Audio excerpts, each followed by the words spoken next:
সেনা অফিসাররা 400-700 আওয়ামী লীগ ছাত্রলীগের নেতাকর্মীদেরকে ট্রেনিং দিচ্ছে বলে একটা নিউজ করে। সেই নিউজের পরিপ্রেক্ষিতে এবং কিছু রাজাকার আলবদর এবং আমাদের দলের ভেতরে লুকিয়ে থাকা কিছু শুকর ছানার কারণে আজকে মেজর সাদিককে সেনা হেফাজতে নেওয়া হয়েছে। এটা আপনারা হয়তো এতক্ষণ হয়তো সকলে জেনে গেছে যে আমাদের ভেতরেই যেসব রাজাকাররা আছে তারাই বলে দিচ্ছে আওয়ামী লীগ কোথায় কখন কি ঘটাতে যাচ্ছে, সব কিছুতেই তারা জড়িত। সুতরাং আপনারা সকলে একটু নজর দিয়ে রাখুন কি হতে যাচ্ছে এবং কি হচ্ছে। জামাত ইসলাম কিভাবে ট্রেনিং নিয়েছিল 5ই আগস্ট ঘটানোর জন্য, কিভাবে তারা প্ল্যানিং করেছিল 5000 পুলিশ হত্যা করার জন্য, যার মধ্য থেকে 3253 জন পুলিশ হত্যাকাণ্ড ঘটিয়ে হত্যা হয়েছে। এবং ওরা যে কিভাবে এটা যে একমাত্র জামাতের রাজাকারদের আন্দোলন ছিল তা হয়তো এতদিন আপনারা বুঝতেও পেরেছেন। আমাদের মাননীয় প্রধানমন্ত্রী যখন বলেছিলেন যে এটা রাজাকারদের আন্দোলন, এটা কোনো কোটা আন্দোলন নয়, তখন অনেকেই বলেছিলেন যে উনি ভুল কথা বলছেন, সব কিছুতে ট্যাগ লাগাচ্ছেন। কিন্তু এখন তো আপনারা বুঝতে পারছেন যে 5000 পুলিশ মারার কথা ছিল, মানে 3200 পুলিশ মেরে ফেলেছে। এখনই কি আপনারা ঘুমাবেন? আর এখনই কি আমাদের দলের ভেতরে থাকা ওই চিহ্নিত রাজাকারদেরকে নিয়ে এখনো বসে থাকবেন, নাকি কোনো ব্যবস্থা নেবেন? আজকে যেমন এই মেজরকে বিনা কারণে ধরা হয়েছে, আওয়ামী লীগের কেউ কোনো ট্রেনিং নেয়নি। কারণ আওয়ামী লীগের ট্রেনিং দরকার হয় না ভাই। আপনার তৃণমূলের কর্মীরা জেগে উঠলে, তারা যখন চিৎকার করে জয় বাংলা বলবে, তখন হাজার হাজার মানুষ এমনি নেমে আসবে। 5-7-10 লাখ মানুষ ঢাকা শহরে জোগাড় করা কোনো বিষয়ই না। সেখানে ট্রেনিংয়ের কি? আমরা কার সাথে যুদ্ধ করব? আমরা কি আমার দেশের জনগণের সাথে যুদ্ধ করব? না, আমরা দেশের জনগণের সাথে যুদ্ধ করব না। প্রপাগান্ডা ছড়ানো হয়েছে। আজকে মেজরকে ধরা হয়েছে তার একটি মাত্র কারণ যে ওনার শ্বশুর ছিলেন আওয়ামী লীগ, আর ওনাদের পুরো পরিবার আওয়ামী পরিবার, তাই ওনাদেরকে ধরা হয়েছে এবং এভাবে ধরা হবে।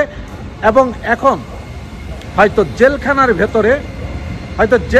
ভেতরে সেই কিলিংয়ের পর জেলখানার ভেতরে কিলিং করা হবে, জেলখানার ভেতরে আওয়ামী লীগ নেতাদেরকে হত্যা করা হবে, জেলখানার ভেতরে আওয়ামী লীগ নেতাদেরকে হত্যা করে বলা হবে যে রায়েট হয়েছিল, যেটা আমি আপনাদেরকে পূর্ববর্তী ভিডিওতে বলেছিলাম।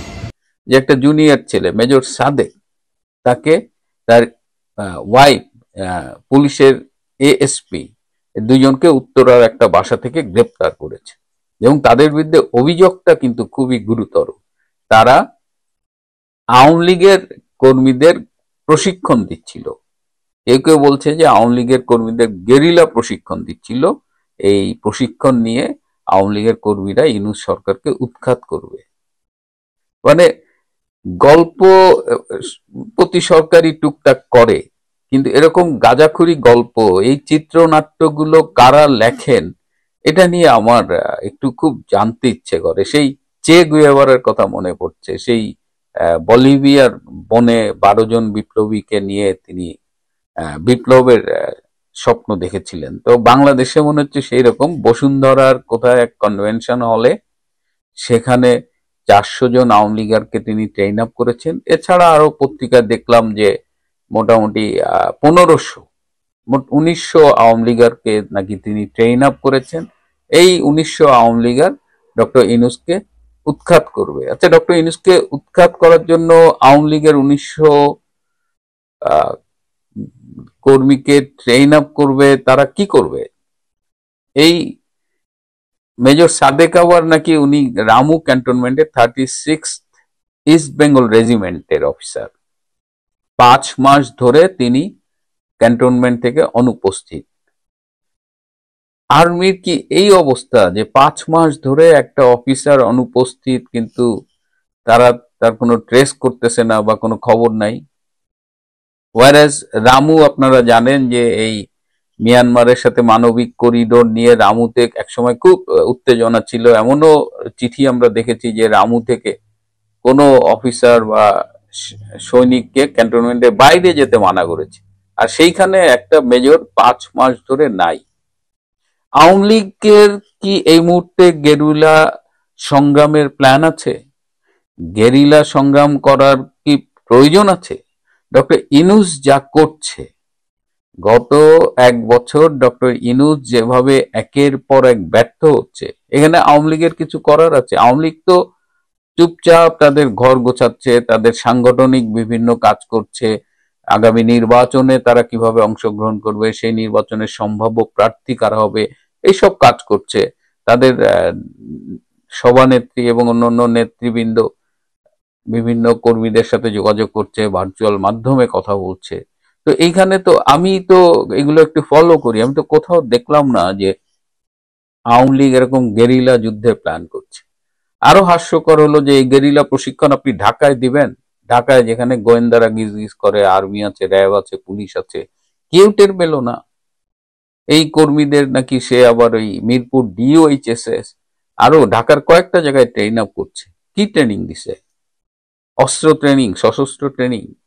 সে তো অ্যাবসার্ড। এই একদিন একবেলা 3 ঘন্টা 4 ঘন্টা বা 8 ঘন্টা বসে আপনি সশস্ত্র ট্রেনিং দিচ্ছেন? সশস্ত্র ট্রেনিং কি ঢাকায় দেওয়ার কথা? যদি দেয়ও, তো মানে আপনি যদি একটু চিন্তা করেন যে সাদেক, মেজর সাদেক এই কাজ করে ফেলছে।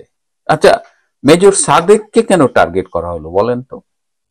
মেজর সাদেক হলো বঙ্গবন্ধুর একজন আহ, অনুসারী বা সমর্থক বলা যায়, তাও বলা যায় না। 2020 সালের 17ই মার্চ বঙ্গবন্ধু শেখ মুজিবের জন্ম শতবার্ষিকীতে তার একটা স্ট্যাটাস, ফেসবুক স্ট্যাটাসের স্ক্রিনশট আমরা দেখেছি, যেখানে তিনি জন্মবার্ষিকীর শুভেচ্ছা জানিয়েছেন। এটা যে কোনো বাঙালি এটা জানাতেই পারে।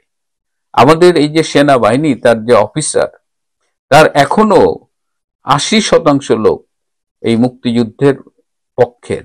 এটা আমি রিপিট করছি যে 80% of Bangladesh military officers today, তারা 71-এর মুক্তিযুদ্ধের চেতনাকে ধারণ করে। এটা তো বাঙালি হিসেবে এটা আমাদের একটা মৌলিক দায়িত্ব। এখানে তো মানে সরকার বিরোধী হওয়ার, আওয়ামী লীগের, এটা তো বঙ্গবন্ধু তো আওয়ামী লীগের বিষয় না। বঙ্গবন্ধু সবার, প্রতিটা বাঙালির যারা স্বাধীনতার চেতনাকে বুকে ধারণ করে। সো মেজর সাদেক, এখন তাকে দিয়ে এমন একটা গাল গল্প সাজানো হয়েছে যে গল্পটা আসলে বিশ্বাস করতে চাইলেও বিশ্বাস করা যায় না। খুবই কষ্ট হচ্ছে যে এই চিত্রনাট্য এত দুর্বল হয়ে গেছে। এখন ভয় হচ্ছে যে একে নিয়ে আবার মিথ্যে মামলায় ফাঁসানো, কেউ কেউ বলছে তাকে হত্যা করা হতে পারে, হোয়াট এভার। আর্মি জানিয়েছে তার তার বিরুদ্ধে সেনা আইন অনুযায়ী তদন্ত চলছে এবং সে দোষী প্রমাণিত হলে তার সেনা আইন অনুযায়ী বিচার হবে, সেটা আর্মি তারা প্রেস ব্রিফিং এ বলেছে।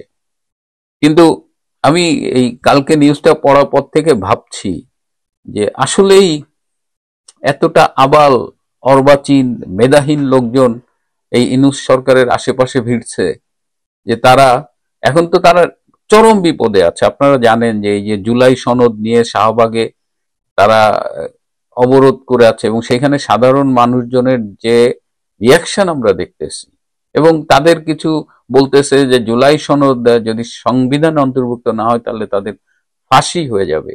মানে এখন তাদের মনে ফাঁসির ভয় ঢুকছে। আচ্ছা, যদি সংবিধানে আপনারা অংশ করেনও এবং আপনাদের অপরাধ যদি ফাঁসির যোগ্য হয়, এটা যদি ফাঁসি তুল্য একটা অপরাধ হয় এবং সংবিধানে যদি আপনারা জুলাই সনদ যোগও করেন, তাহলে কি আপনারা রক্ষা পাবেন? বঙ্গবন্ধুর খুনিদের তাদের তো ইনডেমনিটি দেওয়া হয়েছিল, সংবিধানে 5ম সংশোধনীতে সেটা অ্যাডও করা হয়েছিল। কত বছর পরে তাদের বিচার হয়েছিল এবং তাদের অধিকাংশ ফাঁসিতে ঝুলেছিল। একটু ইতিহাস থেকে শিক্ষা নেন জুলাই বিপ্লবীরা।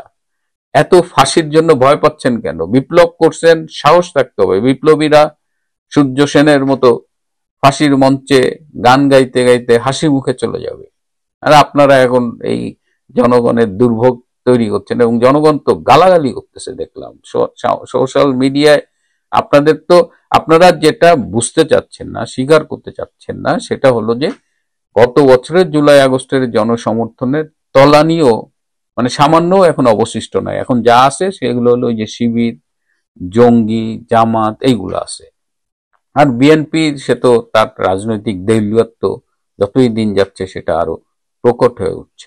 সুতরাং এই আমাদের সময় সাদেক আলী নামে একজন অভিনেতা ছিলেন, খুব জনপ্রিয় ছিলেন, আমারও খুব প্রিয় ছিল, এবং তিনি যে গুটা গুটা ওর স্যালাইন নিয়ে তার কিছু অভিনয় এখনো মনে পড়ে, মারা গেছেন। তো আজকে এই মেজর সাদেককে নিয়ে যে তামাশা শুরু করছে এই ডক্টর ইউনূস, এটা নিন্দা জানানোরও ভাষা নেই। এবং আমার বিশ্বাস যে সাদেককে দিয়ে যে নাটকটা সাজানো হয়েছে এবং সাদেককে একটা মিথ্যা অভিযোগে ফাঁসিয়ে দেওয়ার একটা চেষ্টা চলছে, সেটা আমার মনে হয় না যে খুব একটা সাকসেসফুল হবে। এবং ডক্টর ইউনূস আর কয়দিন থাকবে, কি অবস্থায় থাকবে, এটা নিয়েও কিন্তু এই সামাজিক যোগাযোগ মাধ্যমে কান পাতলেই দেখা যায় যে কি অবস্থা। প্রিয় বন্ধুরা, সাদেকের এই নাটকটাকে আর গ্রহণ করতে পারছি না। তবুও ভালো থাকবেন, সুস্থ থাকবেন, তার চেয়েও জরুরি হলো নিরাপদে থাকবেন। সবাইকে অনেক ধন্যবাদ।